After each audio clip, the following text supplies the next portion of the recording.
على رسول الله reer warcibraan wafdidan uu hogaaminayay madaxweyne ku-xigeenku aadka u ballaaran ee wasiirada iyo xildhibaanada iyo madaxdii kale gobolka ay ku jiraan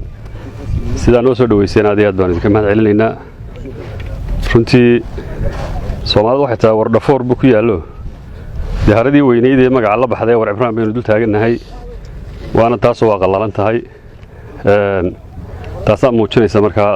abaaraha iyo oonkii biilaanta dhulka ka jirta waana taan u soconno aanu doonayno dadkeena indhahayaga ugu soo aragno wixii hore la qabtayna aanu eegno waxa dambe ee imka la qorsheynayana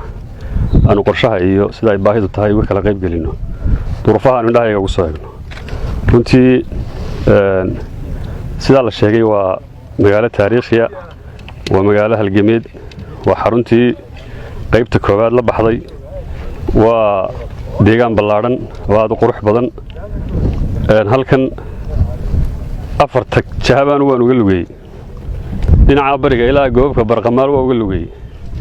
dhinaca galbeedka waraabo qutur iyo kaynta waa uga lugeeyay dhinaca qoryaale ee banka waarukaad xaskul ma garanaysid banka buulalay waa uga lugeeyay ka war macdeey xaga balanbaal waa uga lugeeyay marka 91kii markii SNM dalka soo gashay bishii koobaad 22keedii magaaladan aan joogay deedna bartanaanu ka lugaynayo ilaa iyo in afmadoobe 7 saacadood iyo badh ayaan u soconay marka halka iyo quraca dusmadaya baanu kasii hoos dusnayo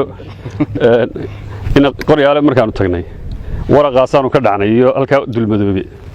marka horta deegaanka waa deegaanka sidaas meel kaara ku jeedin waa daandaansi ina muraadkaasuu sheegay kaaro aniga imu jirin